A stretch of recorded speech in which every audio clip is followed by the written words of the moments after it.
Arthur Ashe kept one secret from America that was more dangerous than any opponent he ever faced. Not because he had done something shameful, not because he had lived recklessly, and not because the public had any right to know. The secret was this: one of the most respected men in tennis, a Wimbledon champion, a U.S. Open champion, a symbol of discipline and dignity, had AIDS. And according to Ashe himself, the virus most likely entered his body through contaminated blood during heart surgery. For years, almost no one outside his closest circle knew. He continued to work. He continued to speak. He continued to appear in public as Arthur Ashe, calm, precise, controlled. Then, in 1992, a newspaper reporter began asking questions. The story was going to come out, and suddenly, Ashe faced the decision no athlete wants to face: tell the world himself or have the most private fact of his life exposed by someone else. To understand why that moment mattered, you have to understand who Arthur Ashe was before the illness, why his public image carried so much weight, and why the secret he kept was not just a medical diagnosis.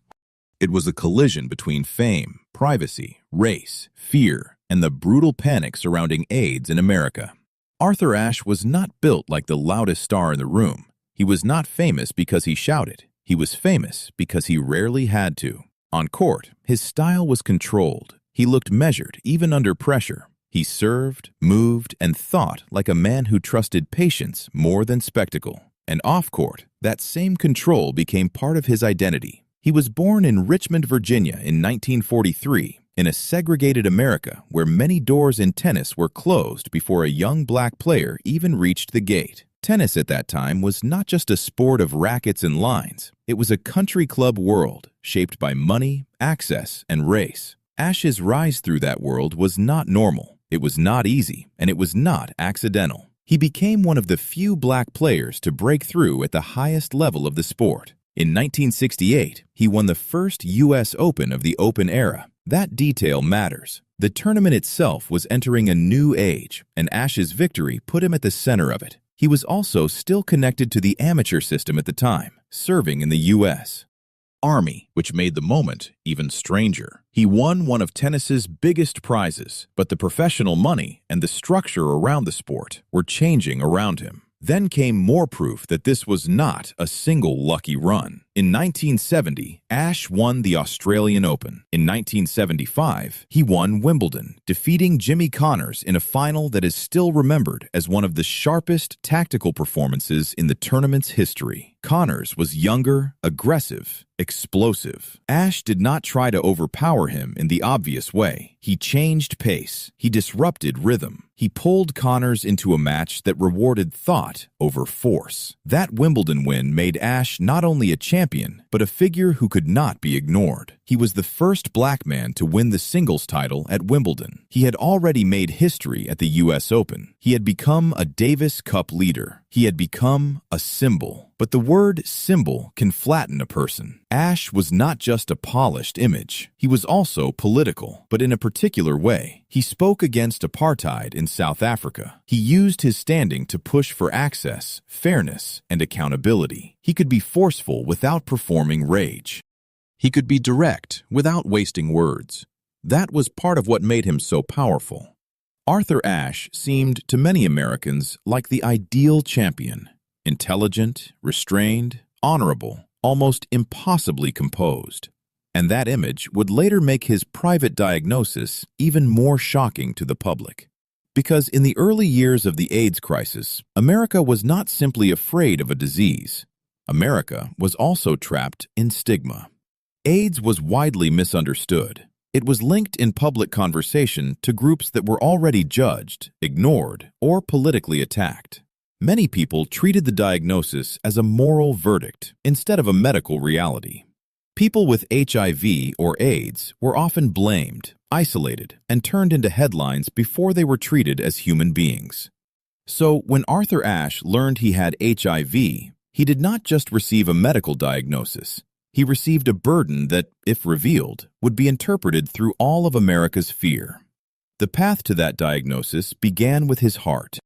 Ashe retired from professional tennis after heart problems changed the course of his life. He had a heart attack in 1979 while still a relatively young man. That alone was alarming. He was an elite athlete, someone whose body had carried him through the most demanding matches in the world. But family history and heart disease do not respect public image. He underwent heart surgery, including bypass operations. During that era, blood transfusions were part of many surgical procedures, and before reliable screening for HIV became standard, contaminated blood supplies were a known source of infection. Ashe later said he believed he contracted HIV from a blood transfusion during heart surgery, commonly associated with a 1983 bypass operation. That distinction matters. He was not saying this because he wanted sympathy built on innocence. He was explaining the likely medical route at a time when many Americans still treated AIDS as proof of someone's private behavior. The truth was far more disturbing. A man could follow the rules, build a career on discipline, go into a hospital for heart surgery, and come out carrying a virus no one even knew how to properly screen for yet. That was the hidden terror of the early AIDS era. The danger was not only in what people did not know, it was in how slowly institutions adapted, how badly the public understood the disease, and how cruelly patients could be treated once their status became known. For Ashe, the diagnosis did not immediately become public, and for years, that silence held. He was not hiding a scandal. He was protecting his family, his dignity, and his right to live with a private illness. There is a difference. Public people often have private medical realities. A champion does not surrender his body to the crowd just because the crowd knows his name. But fame creates pressure. The more admired someone is, the more the public begins to feel ownership. And in Ashe's case, that pressure collided with a disease surrounded by panic. Imagine the calculation. If he spoke publicly, the announcement could help fight stigma. His name could force people to understand that HIV did not belong to one stereotype. It could push the conversation toward blood safety, compassion, and facts. But if he spoke before he was ready, he would lose control of his own life. His wife and daughter would be pulled into a storm. Every appearance, every cough, every change in his face would be examined. His achievements could be reduced to a diagnosis. And the press would not all be gentle, so he kept the circle small. Ashe continued working in sports, writing, activism, and public life. He remained visible, but behind that public presence was a private medical struggle, one that most people watching him could not see. By the early 1990s, though, the secret became harder to contain. Medical information is supposed to be private, but fame has a way of creating leaks. A person knows a person, a document is seen, a rumor travels. A reporter hears something. Then private reality becomes public chase. In 1992, USA Today began investigating whether Ashe had AIDS. Accounts of the episode described the newspaper preparing to publish the story. Ashe was informed. The pressure was clear. If he did not speak, the paper might. This was the moment that turned a private diagnosis into a public confrontation. Arthur Ashe, who had spent his career controlling points with precision, was suddenly facing a situation he could not control. He could not serve his way out of it. He could not outthink the machinery of a national media leak. He had two bad options: let someone else reveal it, or reveal it himself. He chose to speak. In April 1992, Arthur Ashe held a press conference and announced that he had AIDS. The room was full of journalists. The story was no longer rumor. It was fact, delivered in his own voice. He explained that he had contracted HIV through a blood transfusion linked to heart surgery. He made clear that he had not wanted to go public in that way. He had been forced into it by the threat of exposure. That is what makes the moment so haunting. The headline most people remember is that Arthur Ashe had AIDS. But the deeper story is that Arthur Ashe had to disclose AIDS because privacy was taken from him.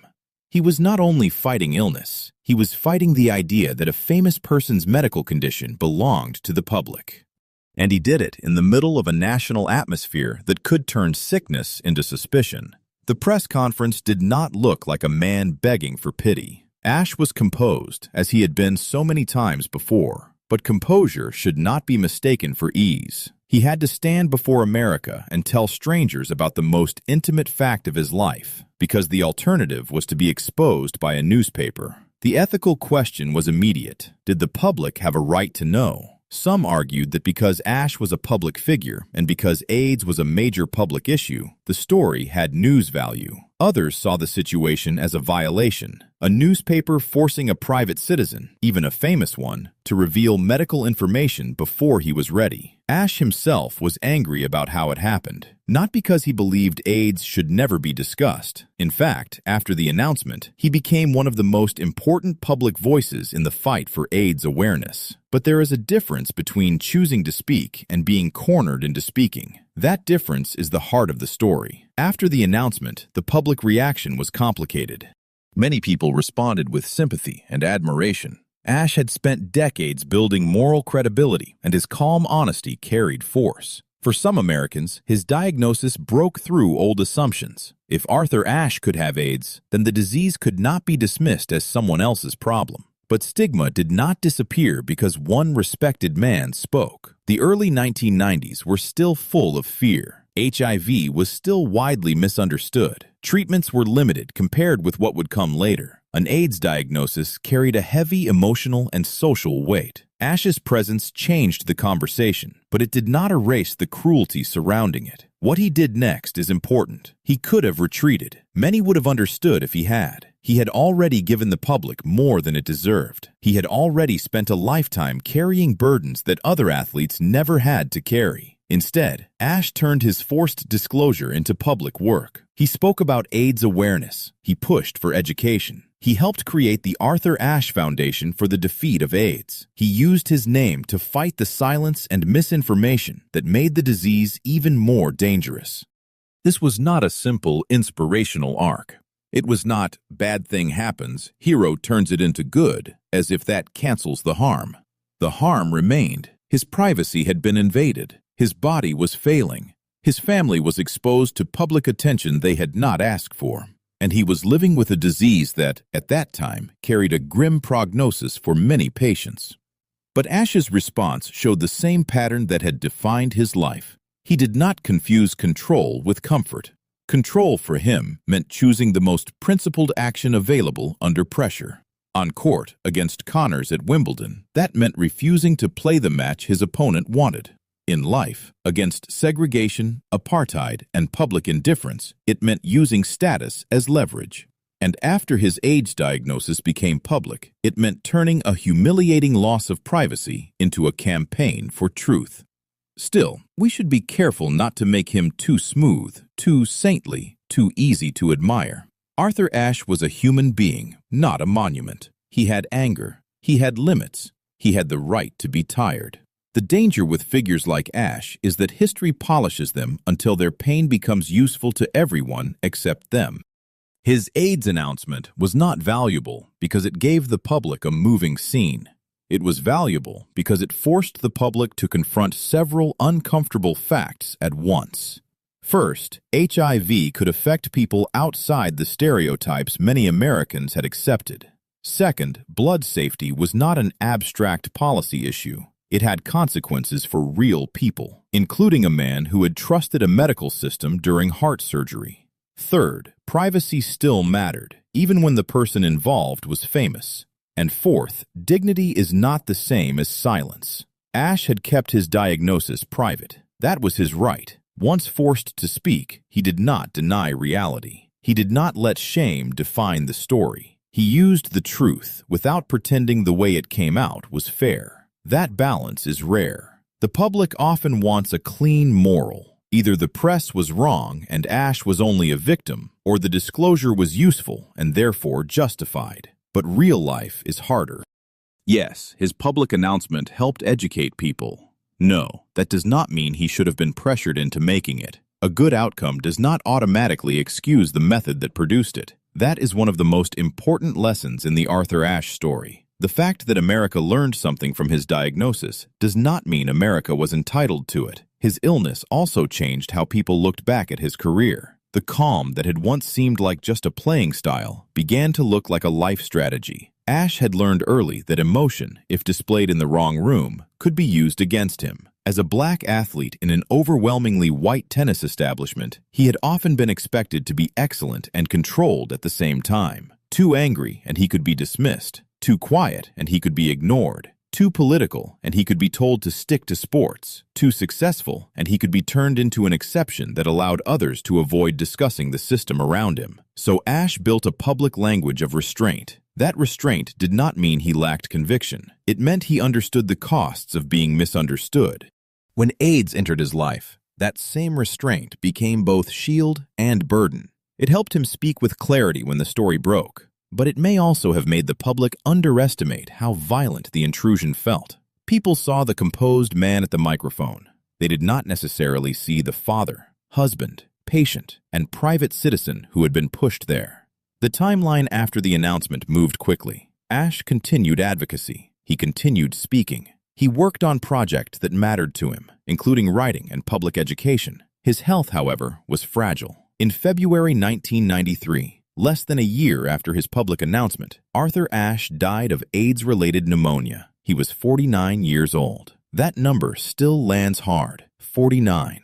Old enough to have changed tennis forever. Young enough that much of his next life should still have been ahead of him. By then, his legacy had expanded far beyond trophies. The trophies mattered. US Open, Australian Open, Wimbledon. They placed him among the greats. But Ashe became something more complicated than a sports legend.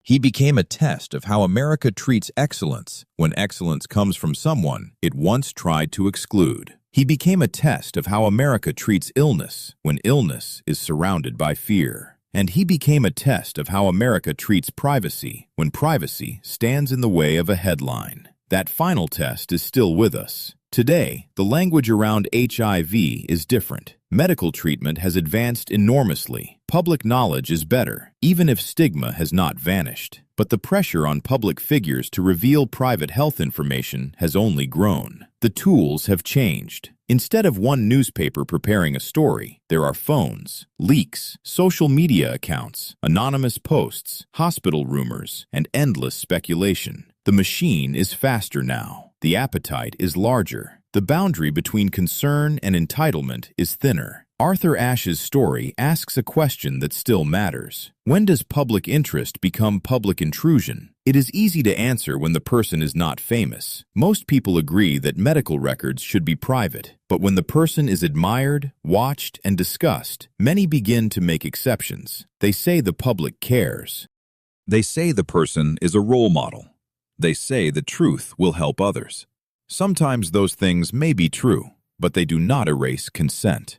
Ashe did eventually help others with his truth, but the timing should have been his. The announcement should have belonged to him before it belonged to the news cycle. That is why the secret Arthur Ashe kept was not really a scandal. The scandal was that he was forced to reveal it. And the tragedy is that the same country that celebrated his dignity also created the conditions that made his diagnosis so dangerous to disclose. America admired Arthur Ashe when his discipline made it comfortable. It admired the champion who broke barriers without appearing chaotic. It admired the speaker who could criticize injustice without losing his measured tone. It admired the patient who faced AIDS with grace. But admiration can become another kind of demand. Be brave for us. Be calm for us. Teach us through your suffering. Turn your private pain into public progress. Ashe did many of those things, but he should not have had to do them on command. There is another detail that makes his story especially powerful. Arthur Ashe had spent much of his life expanding who belonged in tennis. He entered spaces that were not built for him. He won in places that once symbolized exclusion. He became proof that talent could break through barriers, but he never pretended talent alone was enough. Then, near the end of his life, his illness forced another expansion of public understanding. He made people see AIDS differently. Not completely, not perfectly, but undeniably. His diagnosis disrupted the lazy categories people had built. It made the disease harder to dismiss, harder to moralize, harder to keep at a distance. That is the strange burden of pioneers. Even their suffering becomes part of the path others walk later. But if we remember only the bravery, we miss the warning. The warning is that society often waits for the perfect victim before it offers compassion. Arthur Ashe was respected, articulate, athletic, disciplined, married, accomplished, and widely admired. His likely route of infection through a blood transfusion made him acceptable to people who were still judging other patients. That reaction reveals something uncomfortable. Compassion should not require a flawless biography. No one should have to be Arthur Ashe to be treated with dignity. Ashe's case helped challenge stigma, but it also exposed how selective sympathy could be. Many people were willing to care because he fit their idea of innocence. The deeper lesson should have been broader. Illness is not a moral ranking system. That was part of what AIDS activists had been saying for years. Ashe's voice joined that struggle from a unique position. He was not the first to fight stigma. He was not the only one, but his name carried into rooms that had ignored others, and he used that access. That is why his final chapter cannot be separated from his earlier life. The same man who challenged exclusion in tennis challenged silence around AIDS. The same man who criticized apartheid understood that systems can decide whose suffering counts. The same man who had lived under the pressure of representation knew what it meant to be turned into a symbol. He accepted responsibility, but he also defended dignity. The famous question around Arthur Ashe is often framed as, how did a tennis champion get AIDS? The answer, as he explained it, was likely contaminated blood during heart surgery, at a time before modern screening made the blood supply safer. But the more revealing question is, why did he have to tell the world before he was ready? That answer is harder, because fame weakens privacy, because AIDS carried stigma, because news organizations sometimes confuse exposure with service, because the public often wants truth without asking who pays for it, and because Arthur Ashe's image was so powerful that his diagnosis became irresistible as a story. He knew that once it came out, his life would be divided into before and after. Before, the champion, the barrier breaker, the thinker, the activist. After, all of that plus AIDS. He could not prevent the addition, but he could decide how to carry it. So he stood in front of the cameras and refused shame. That refusal may be the strongest part of the story. He did not choose the timing. He did not choose the leak. He did not choose the disease. But he chose not to let the public define him only through fear. He gave the facts. He named the likely cause. He defended his privacy. Then he turned toward education. That is not a fairy tale ending. He died too young for that. But it is a clear one. Arthur Ashe's secret was never evidence of weakness. It was evidence of a boundary. And when that boundary was broken, he responded with the same discipline that had made him a champion. Not the discipline of hiding emotion forever, the discipline of turning pressure into purpose. The next time his name comes up, it is worth remembering more than the trophies. Remember the 1968 U.S. Open, the 1970 Australian Open, and the 1975 Wimbledon final, because those victories changed tennis. Remember the activism, because he understood that sports do not exist outside the world. Remember the AIDS announcement, because it changed how many Americans saw the disease. But also remember the invasion that forced it. Arthur Ashe did not owe America his diagnosis. Once America had it, he made it matter. That is the difference between being exposed and being defeated. He was exposed. He was not defeated. And that is why the secret he kept from America still feels so powerful today. It was not just about what was hidden. It was about what America revealed about itself when it tried to uncover it. So here is the question Arthur Ashe's story leaves behind. When history turns a private life into a public lesson, do we remember only what was revealed? Or do we also remember who had the right to reveal it?